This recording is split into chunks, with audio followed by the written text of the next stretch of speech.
Start streaming. All right, good morning. Welcome to our first JP Tech Talk of the 2019-2020 school year.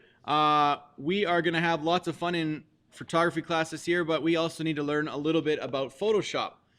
So I've just pulled up on our classroom website here, the classroom website, so you can all follow along.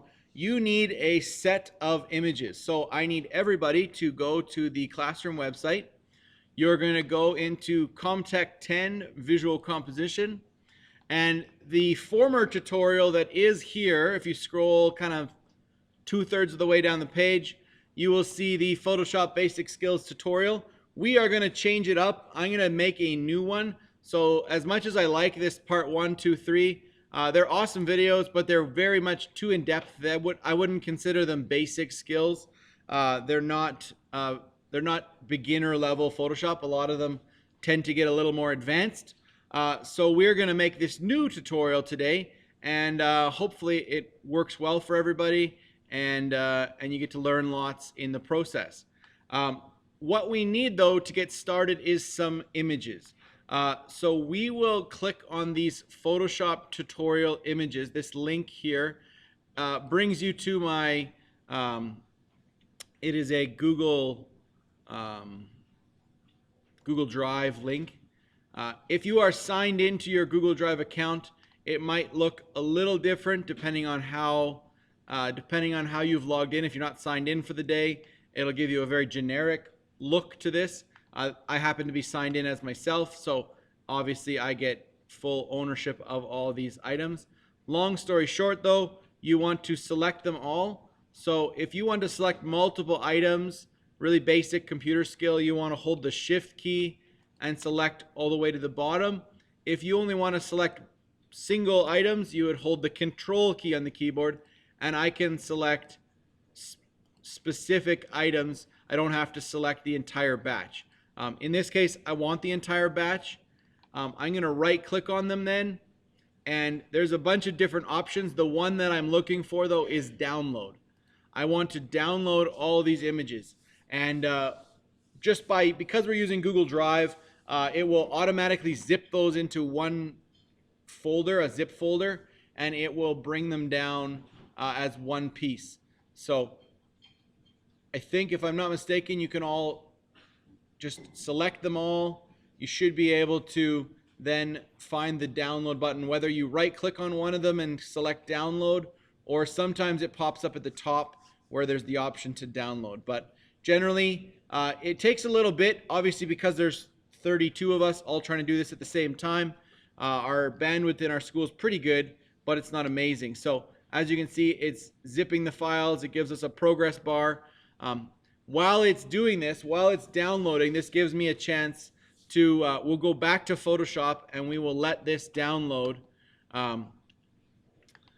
in the background. So I'm just going to minimize this, and I will open up Adobe Photoshop. So if you haven't already done this, open up Adobe Photoshop. It should look something similar to this the first time up. As you continue to open Photoshop throughout the year, it will give you more and more and more and more options at the front screen. This just happens to be the first time. We had just done a fresh install last week, so I wanted to see what it would look like as a fresh Photoshop interface with the new 2019 version. I should mention that we are using Adobe CC 2018-2019, so it is the newest up-to-date version of the program, and so there might be some things that are specific to this program that aren't in the older programs. I think I'm correct. Yeah.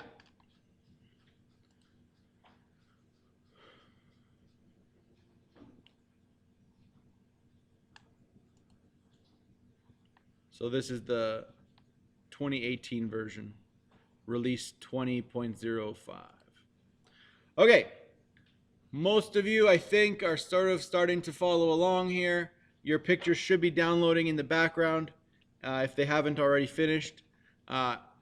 to get started in Photoshop, no matter what you're doing, you always need to kind of have an end goal in mind before you get started. If you are editing a photo that already exists, you probably can just open that photo, make the edits, and save it again. If you are creating a new document where you need to place multiple images into the single document, you're going to create a new file.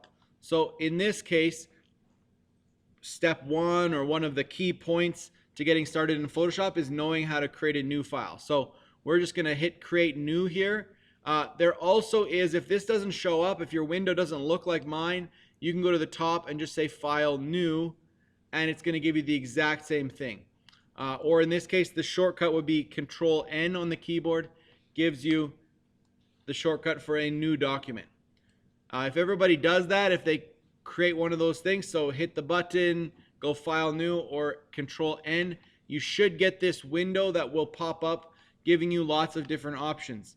Now, I think it's from Photoshop 2015 on, they changed to this interface, which is like really cool. At the beginning, it might look a little crazy because recent I have nothing really. There's just a default Photoshop one. But it gives you some different options with regards to if you're working with photos, like a 7x5 landscape or a 3x2 landscape, or whatever you're doing. There's different sort of predefined things. That even gives you some templates. Photoshop's been really good lately about adding in like almost tutorial based stuff right within the program, so you can click on a quick link and find information about different things. It gives you the general print sizes. So most of what we print in class is going to be 8.5 by 11. So this would be the size that we would start most of our documents with, is letterhead. There's the odd time that we will want to do 11 by 17. So tabloid is what's another name for 11 by 17 paper. It's basically twice the size of letterhead. There's all kinds of different things with regards to art and illustration and web-sized things. You can size things for mobile devices. And then obviously film and video. There's a ton of presets and templates and all this kind of stuff. But for us, for today, we're going into the print section. We want to use just a regular letterhead sized document and get started with that. So click on letterhead. It'll give you some options here. One of the things that we want to change is the image name. So we want to call this just image 1. Okay. If we were just to hit create right now, this would just save to random La La Land. I have no idea where it would save. So we actually need to click on this little arrow here and click on the save preset. Oh, wait a minute.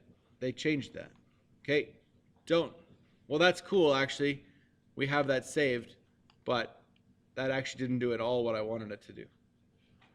We will fix that in a second. So image 1's our name, our size, everything else. This is awesome. We want a white background. Our resolution, this is the standard resolution for print, 300 pixels per inch. It's kind of a generic baseline. That's what everybody uses. It's kind of the industry standard for print material. Gives you really, really nice quality when you're printing things. So let's hit create, and we'll create that first document. So if your screen doesn't show up exactly like this, it's probably because you've already closed some of these windows. Like I said, Photoshop has been trying to push people to learn different things and to get lots of different skills. And though that's really cool, I want to teach it because that's my job. So these are good tutorials for down the road if you want to see some cool things. But we're going to kind of customize this interface so it's not so cluttered, so we have much more space to work. So by clicking this arrow, you can collapse this column of stuff here. And then we actually can move this column of stuff. If you click at the top of it, you can move this whole thing around. We want to move it still so it's on the edge, but this secondary column we actually want to shrink that so that it gets as small as it can get, so it's not in our way. And then I like to shrink these layers down just a titch, these other panels. These are useful panels, but they're really big, and I like to have as much room on my workspace as possible for doing my images. Before we move too far, we're going to make sure that we know how to save this and where it's going to save, because ideally we don't want to lose this document halfway through our process here. So if we've already labeled it as image 1, so it has a name, but we want to go File, Save As, and save it to a new location, because by default it saves to this random F drive whatever, which is really clumsy and not very easy for us to find. So where we want to save it to is we all want to go to our, in my case it's my D right drive, in your case it would be your initials, but we call it the F drive. So you're looking for one that is an F drive location. Okay, obviously I've done this before, so I have folders already that are labeled ComTech, ComTech 2, 3, whatever it is. So I'm still going to make a new one though, and to make a new folder you do a right click. It gives you the option to create a new folder, and I'm going to call this ComTech 10 block 1. Okay, I would highly advise you guys to create a generic folder like this that all your stuff can go into. Throughout the year you're going to have lots of photos, lots of designs, lots of images, and they all need a place to live and a place that's not going to get lost. So make sure that you stick them all into this ComTech 10 folder, and then very specifically make one more folder, because now this is specific to Photoshop. So we're going to call this Photoshop Basics. And by doing that, we've gotten a place to put all of our images and also all of our finished designs.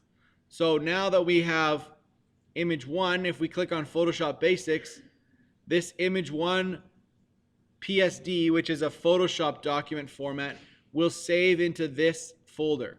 So it's on our F drive, underneath the ComTech 10 block 1, and inside the Photoshop Basics folder, we will save image number 1. So when you hit save, you won't see anything necessarily, but it will have saved. So what we're going to do now is learn the next little piece of Photoshop, which is an extension of Adobe Bridge. Yeah, what's the question? Oh, to create a folder is a right click. So right click on your mouse, and then you should get an option for new folder.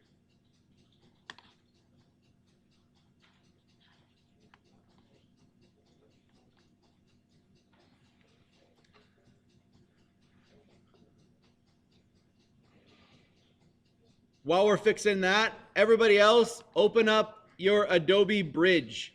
It's an extension program, a file browsing program that goes along with the Photoshop. We get it? Thumbs up? Yeah.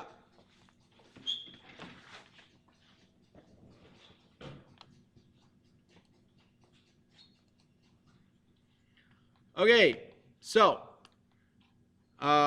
of course Adobe Bridge didn't open on the same screen. Hang on a second, it's opening on my other monitor. I'll bring it across as soon as it's open. But open up Adobe Bridge. So it is this yellow, it says a BR.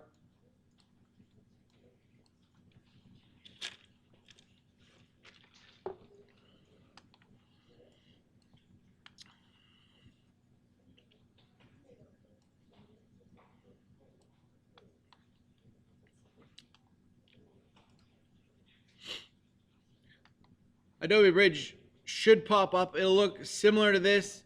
It may or may not have all the same bells and whistles and boxes and all that kind of fun stuff. But generally, it should show up for you. So if you missed that step, obviously we're just going to the start here. Look for Adobe Bridge 2019. You're going to select that program. It will pop up. I might ask you a authentication questions if this is the first time you've been in it. It should look something generally similar to this. I like this Essentials view, so I would highly recommend you select the Essentials view. It just is, I find it cleaner, and it focuses more just on finding the files that you need and finding the images you need. As you can see, I can adjust these panels however I want. If I want a really big preview, I can move them around to make that big preview. I can also make if I'm having a hard time reading or seeing what these thumbnails are, I can make the thumbnails like giant, or I can make them super, super tiny. So you can kind of customize that to your own liking, how you want to work around in that workflow of Adobe Bridge. This program is set up not so much for photo editing per se, but for photo organization and file organization and being able to know where all your documents are at any given time. With regards to where your stuff has downloaded, it should have downloaded into your downloads folder, but by default, Adobe Bridge doesn't know where that is. So we're gonna find that, and then we're gonna add it to our favorites so that you can find your downloads folder quickly and efficiently. As well, we're gonna add your ComTech 10 folder to this favorites, so again, you can find it quickly and efficiently. So let's do our ComTech 10 folder first, because we know where that one is, and then we'll hunt around for our downloads and we'll put that in there. So in this case, it's a little hard to read. I'll see if I can change it. There we go. So this is my F drive, that same D right F drive. So if you all click on that, if you just double click, it'll go in the one layer. You'll be able to see the same folders that you created. So you want to find your ComTech 10 block 1 folder, and you can either make that the favorite, so you can take the ComTech 10 and drag it to the favorites and create that as a favorite, or you can go in a layer deeper and use the Photoshop Basics folder as your favorite. It's up to you how you want to structure them. If you make a mistake and you don't want one of these on here anymore, you simply have to right click on it and you just say remove from favorites, and it'll get rid of the old ones that maybe you don't need anymore. Okay? If you look under Photoshop Basic, we should all have a basic white blank document that we just created in Photoshop. So that's your first official document. Obviously, we're going to edit that and change it, but it gets us started. Now, to find your downloads, I think the easiest way for everybody is if we go to our desktop, and within our desktop, you should have the ability to go to this computer. So it should be a little icon that looks like this. Obviously, my desktop has more stuff than yours, or maybe has less, I don't know. But try going to this computer, and underneath this computer, it should link to your downloads. If you double click into downloads, theoretically, you should have, now I have a whole bunch of stuff. You should have gotten by now the zipped folder from the internet. And it should be labeled as drive download something. In this case, it's drive download blah .zip. Okay? This file folder or whatever is what we need to put in our Photoshop Basics folder, and then we can reference it and we'll expand it and unzip it and stuff. So if you just take this drive download folder and drag it to your favorites and you hover it over top of the Photoshop Basics or over top of the ComTech 10 block 1, you can actually drop that into that folder and it will make a copy into there for you right away. So now when I go to my Photoshop Basics folder, I have that drive download set of files in there as well as the image that I created. From here, I need to extract these all, and I'm not sure if I can do it from Adobe Bridge. That's kind of a Windows thing only.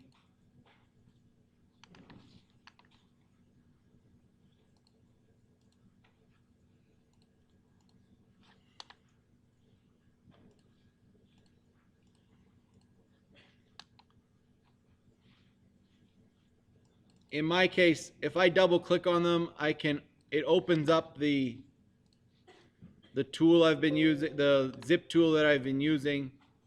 So it opens up this tool, and I can select all of these and take them out and unzip them. But you guys, I don't know what it does for you guys. You don't have the same logo as I do you? Is yours just like a file folder? It looks like it has a zipper on it, basically. What happens when you right click on it? What options do you get?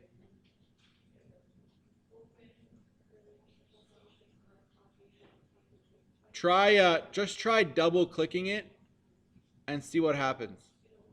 So it brings up like a file folder browser kind of thing.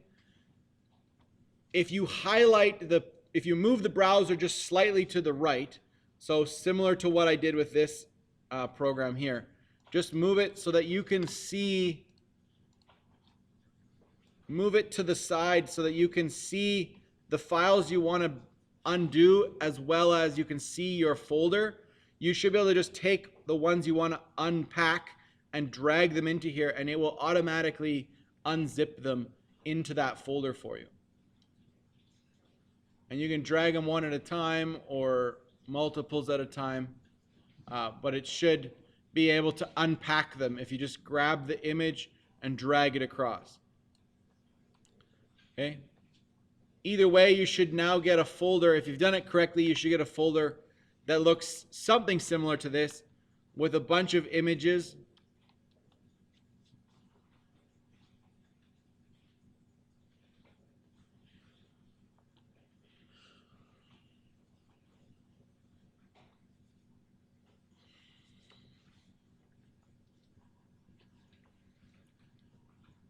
Alrighty.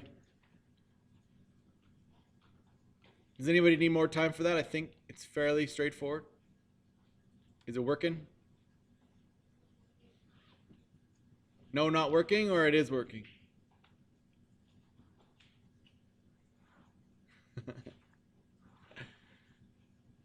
Beautiful. Okay, I'm going to keep moving because, like I said, this is all being live streamed and recorded. So, like, literally as soon as I stop recording it, you'll be able to watch the video again. So, if you missed something, just try to follow along as best as you can. We are going to go back into Photoshop now. So if you've still got it open at the bottom, which you should be able to just click on it. It'll pop up. And in Photoshop, there's a ton of stuff, obviously. Like I mentioned before, you're not going to learn it all. I don't know it all. There's multiple ways to do things. It's a crazy big program. It takes years to master. And there's guys with like certificates in Photoshop, and even them, every year and every time they bring out new stuff, they gotta change and they gotta update and keep learning and keep doing new things. So generally though, in Photoshop, if it doesn't look very similar to this setup, for example, if I like move this and accidentally close it, and I move this and I accidentally close it, it tends to be kind of useless. You don't have any tools. It's hard to work and stuff. If I knew what window I closed, I could go to Window, and then I could find that set of stuff, and I could re-click on it again, and I could put it back. But if I don't know what I closed accidentally, and I'm really confused, the best is at the top here, they have some predefined workspaces. So I like the Essentials default kind of just basic one. It's what I learned on. It works the best in my opinion. They have some presets that are already brought in for you in case you're doing different kinds of stuff. But for general purpose, we're using the Essentials. That's all my tutorials will always be the Essentials. So if I just hit Reset Essentials, it's going to put things back where they were before generally. I can still obviously move these panels and stuff. I don't need this to be so giant here. I can make these smaller, or maybe I can't make them. Oh, it's probably just this one. Okay. The Learn tab, we're not going to use it, but it is cool to have. But I'm going to advise you to put the Learn tab up top here, kind of hide it in with the swatches and things. It's a big panel. They've forced it to be giant, and so it takes up a lot of space on your screen. So I would say hide it, because if you don't need it, you don't want it to be taking up extra space. Similarly, the Layers tab down at the bottom here, which is super important, that's what we do everything in. For whatever reason, it always gets squished. So click on Layers. Now you can see your layers starting to form, and your layout should look very similar to this. You can like save this. You can go to Workspace. You could like set this up as a default and all kinds of different things, and lock the workspace, and that's fine and dandy if you want to do that. Sometimes it works great, like if you just lock this. Now you can't monkey around with it, but the problem is now I also can't monkey around with it. So then you got to go back and change it and undo it if you don't want it that way. So I like to keep it fluid, but just so you know, if you screw it up, you can always go back to the essentials there and sort of reset everything.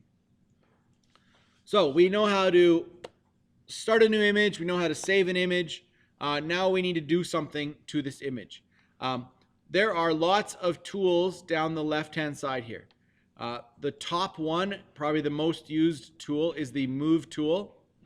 Next is your rectangular marquee tool. I love how the new versions of Photoshop have these little like almost like GIFs that show you how to use the tool. It makes it super like idiot proof. This is your lasso tool for selecting things. You've got your quick selection tool for selecting. This will select similar tones and stuff depending on the settings you've chosen. It will follow shapes pretty good. You have your crop tool. You have your frame tool for creating boxes and stuff. This is a new tool that's been brought in with the 2019 that I'm unaware that it was in an earlier version. It very much mimics InDesign, this setup with creating a frame and bringing in pictures and stuff. Excuse me, used to be an InDesign specific thing. They've now brought that tool into Photoshop. Your eyedropper tool selects colors. Your spot healing brush tool, this is how we would take out blemishes. We're going to use this tool in a minute. Your just standard paintbrush tool, so you can paint, you can do all kinds of crazy things. Clone stamp tool for creating duplicates of things. Your history brush, your eraser tool, gradient tool, blur tool. As you can see, there's a bunch of different tools. Your text tool. Underneath almost all of these tools, if I'm not mistaken, aside from the magnifying glass, the zoom tool, underneath everything else, if you click and hold on a specific tool, it will drop out more versions of that tool. So you've got the generic lasso tool, but then you also have the polygonal lasso tool and the magnetic lasso. Or in this case, you have the rectangular marquee, the elliptical marquee, a single row, a single column. There's always tools buried under other tools. And whenever you click on Add Tool, if you notice at the top bar here, your settings for that tool will change. So when I'm using my Move tool, it's giving me options with related to movement and alignment and moving things around. If I have my selection tool selected, I'm getting options with regards to, do I want to select everything, the foreground, the middle? Do I want to join things together? Do I want to make it a soft crop kind of selection, or a really firm edged selection? We're going to get into select and mask later, but it's a bit of an advanced topic that I'm not going to have in this beginner's tutorial. But anyways, after all is said and done, we want to put an image onto this page to get started with working about it. So the easiest way to do that is to go to File, and we are going to place a linked image. So File, Place Linked. And Photoshop is usually smart enough, because we saved our project already, it should open that location, which is also the location where we put our pictures into. So when you go to File, Place Linked, you should see those images that you want to be able to drop in show up. And obviously there's lots of ways to view them. You can view them as icons, you can view them as details, whatever it is. In this case, we want to drop in this acne confidence picture, girl with the pink shirt, to get started. Okay, so you click on it one time, you can hit place, or you can just double click on the photo and it will pop it into the picture for you. Now, if you notice, this picture is like microscopic compared to our document size, which is 8.5 by 11. Okay, some pictures you drop in will be super big, they'll fill the whole screen. Others will be small like this. Photoshop will determine the best resolution size when it drops in the photo initially.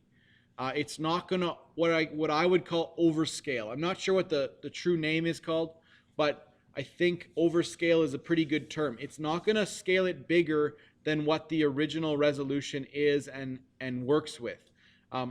It does that to preserve quality.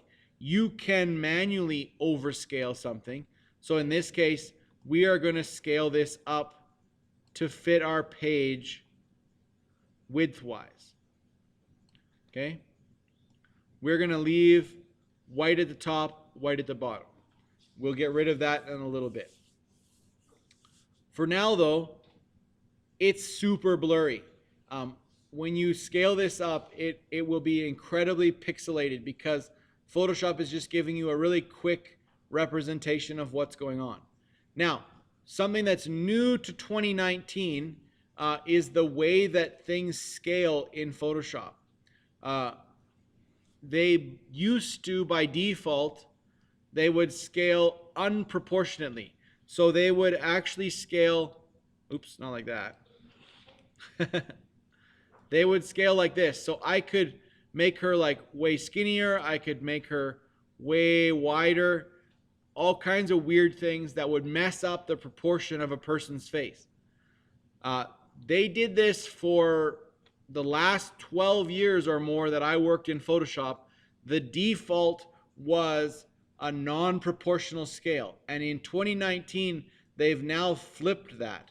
So by default, it will scale things proportionately. And if you don't want to scale it proportionally, if you want to make some adjustment, you have to manually push the shift key, and then that will allow you to scale non-proportionally. In this case, it's a person's face, so we always want to scale it proportionately. We don't want to mess up the natural proportions of their face. Unless you're trying to make an alien or some crazy thing. I don't know. You don't want to wreck someone's face and body shape.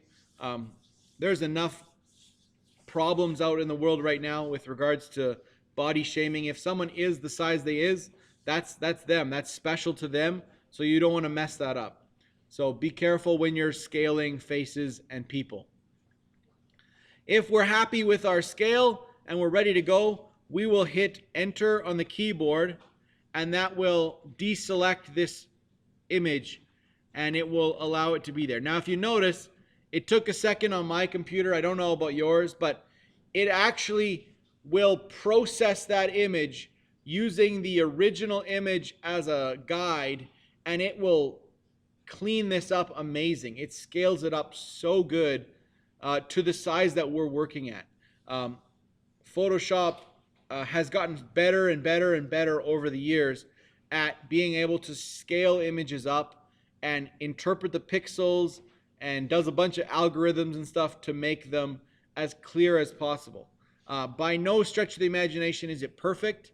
If I took the zoom tool, which is kind of the next thing to learn, if I take the zoom tool and I zoom way in, as I get to 100%, I'm going to see that her face is not crystal clear. It's actually quite blurry, but it's pretty amazing considering how blurry it was to begin with and how small that image was to begin with.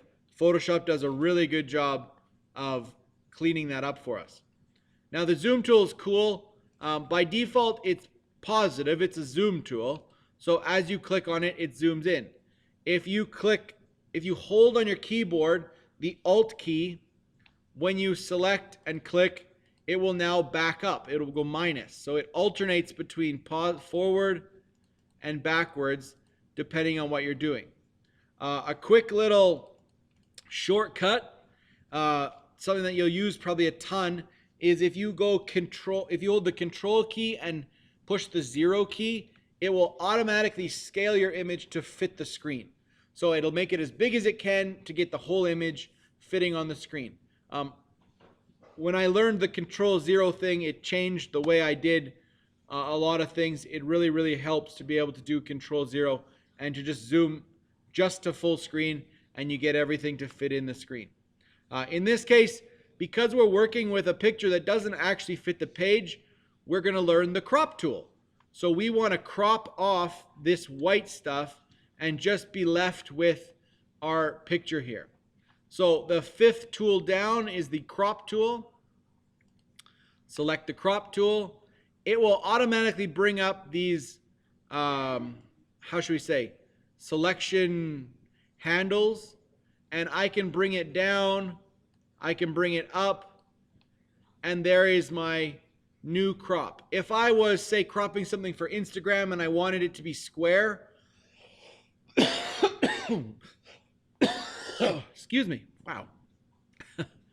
If I wanted something to be square, I could go to the ratio, drop down at the top, select square, and it would now resize my image to be square. Now in this case, that's just a little bit too crazy.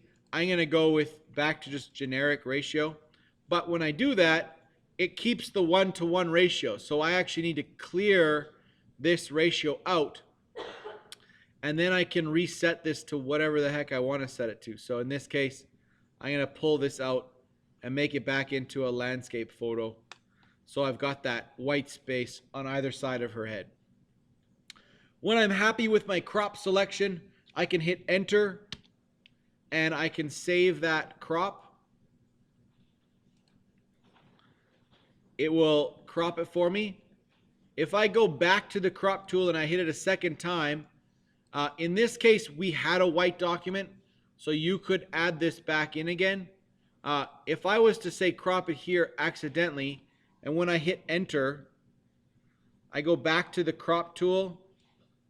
Photoshop is smart enough, because of the fact that I'm using what would be considered a dynamic image, so an image that I placed into this document. It remembers what used to be there before I cropped it, and it allows me to bring that back into the image if I made that mistake. Now, if I was to save this as a JPEG and come back a week later, would I be able to do that? No, not at all.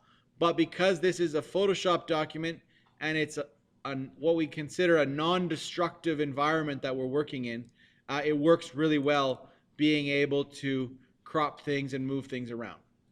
So you should all have this picture up, cropped to this size. The last step we're going to kind of play with before the end of class is we're going to use the spot healing brush tool. Okay, and as you can see, there's a bunch of healing kind of things in here, but we're going to use the spot healing brush tool, and we are going to zoom in on this. Now the problem is that the spot healing brush tool only works on what we would consider editable documents. Well, in this case, this photo here is a smart object, so it's referencing the original document, and I can't edit that in this view. So I actually need to duplicate this layer. There's a few ways to do it. In this case, I want to right click and say duplicate layer, and it's going to just give me the same name as a copy, and when I say OK, that's great. I can turn off the first layer, and I will right click, and this time I'm going to rasterize this layer. So I'm actually going to flatten it and make it editable. So now with my spot healing brush tool, I can come in here and I can change these blemishes. I can edit these blemishes to fix them. Keep in mind that blemishes are a little bit subjective. Like if it's a pimple that would be gone in 2 weeks, I'd say Photoshop it out and save the person the embarrassment of having a pimple on their photo. If it's like a beauty mark or some kind of a mole, that's them. That's special to that person. And I would think wisely before you take that out, because it's not going to be that person anymore once you take out something that is special to them that stays there all the time. To change the brush size, in this case, for the spot healing brush tool, there's a few different ways. You could right click and you could change the size up or down, or you can actually use the right and left square brackets on your keyboard. So the right square bracket makes the brush bigger, the left square bracket makes the brush smaller. So I often will find myself using the keyboard in this situation to kind of size the brush, and now when I paint with the spot healing brush, it will actually go in and it will take out those blemishes. So I size it to the size of the blemish and I click, and Photoshop does its magic and it kind of blurs and takes out the pigments that you don't want. Yeah, so if you wanted to take out this line, if you felt that this was kind of a weird thing, you could just go and take the whole line and it would pop out. Now, that's kind of like a brow line for her. So you'd have to decide whether you wanted that in or out. In this case, you could do that and just take it out to clean everything up. Like I say, you have to decide whether this is a pimple or like a birthmark, but either way, Photoshop will take it out for you.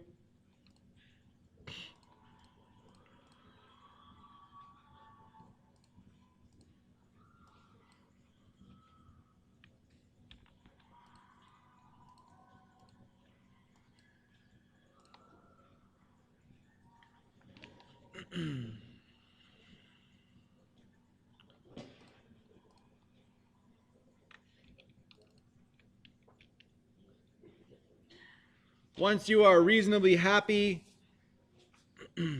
with your image, you've made those basic adjustments, now you are ready to save this again. Because we've already pre-saved it as image 1, all we have to do is hit File, Save. It's going to give you this warning. Do you want this? Just say OK. And there you go. You have your first image saved in Photoshop. So make sure that you obviously save this. And then tomorrow we will learn a little bit more about some of the other basic tools that you're going to use all the time. And that's Photoshop Basics sort of 101, if you will. So until we talk again, that was Class 1 on Photoshop. Have a good time.